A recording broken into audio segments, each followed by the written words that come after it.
In this lecture, you will learn how to record transactions pertaining to services availed from a GTA. So what's a GTA?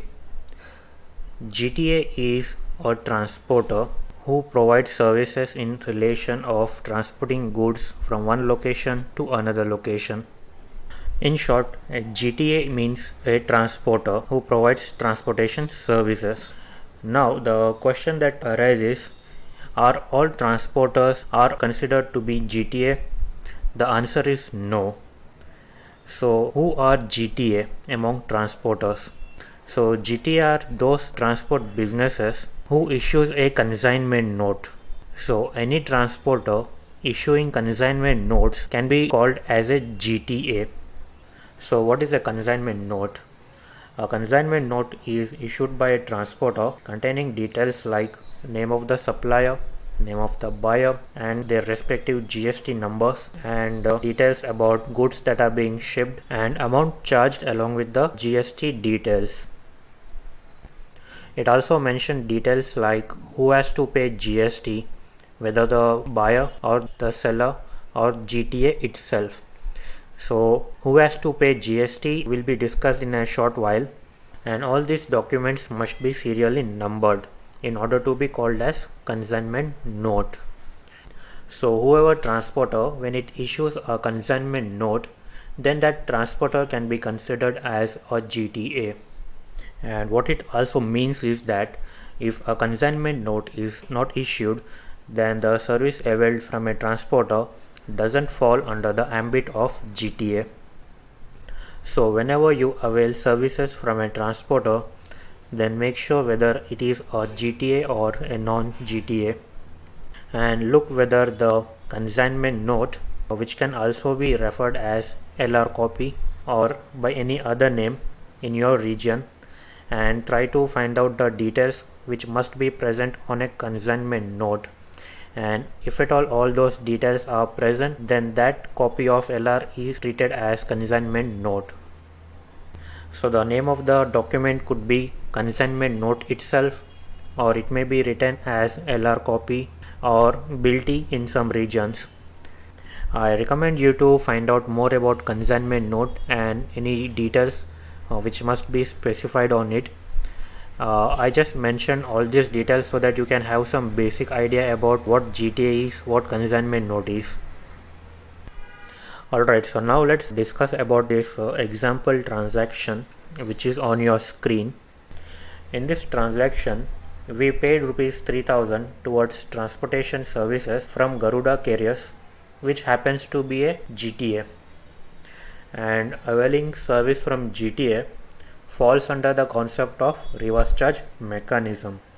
So now when you avail services from a GTA, you are either required to pay GST under reverse charge mechanism if GTA charges GST at the rate 5%, and it also needs to mention that the recipient has to pay GST under reverse charge mechanism. So if your consignment note specifies that the recipient of service has to pay GST under reverse charge, in that case 5% of GST must be paid under reverse charge mechanism.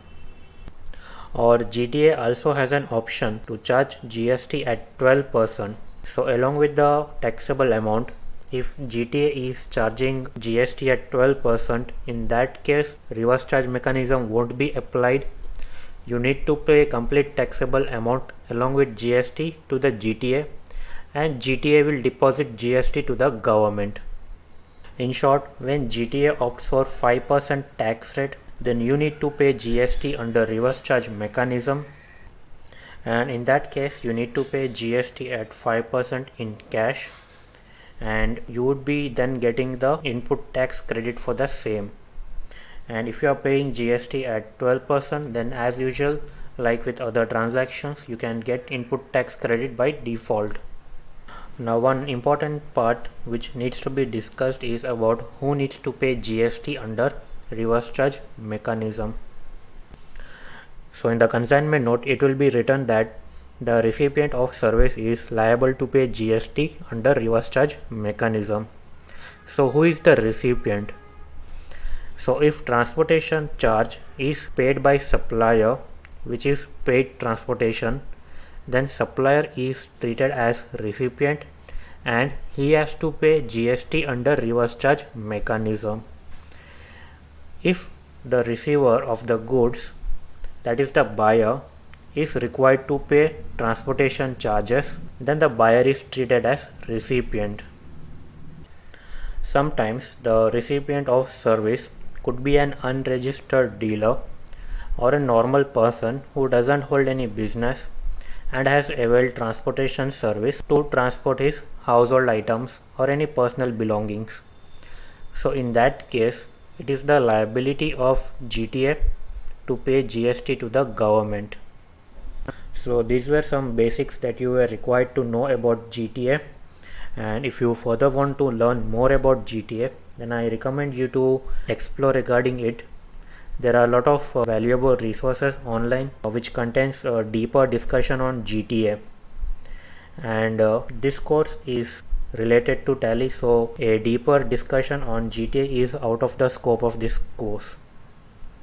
Now moving further, we will record this transaction which is related to goods transport agency, where we have availed transportation services for rupees 3000 and the GTA has charged GST at 5%, so we are required to pay GST under reverse charge mechanism. And whenever we come across transactions related to reverse charge mechanism, we need to record multiple entries. So what I mean by multiple entries is we are required to record the following entries. So first we need to enter purchase entry for availing transportation services, and then you need to pass an entry to increase your liability to pay tax to the government, and then you need to record the payment entry of tax to the government, and then you need to pass an entry to increase your input tax credit. And in order to assist with these entries, we need to create the following ledgers. Although it is not required, but I am creating separate CGST and SGST ledgers to record taxes paid under reverse charge mechanism. Then I will create a ledger called tax paid on reverse charge mechanism, which will be grouped under current assets. So why I am grouping it under current asset is because all kind of input tax credit are asset to the business because it holds value. So that is why I am grouping this ledger under current asset to denote increase in asset called input tax credit. And in order to record transport expense, I will create a ledger called transportation services under indirect expense and transporters ledger, who is the supplier. So it will be grouped under sundry creditor. Alright, so we are done with the theory part. In the next video, I will show you how to record this entry in Tally.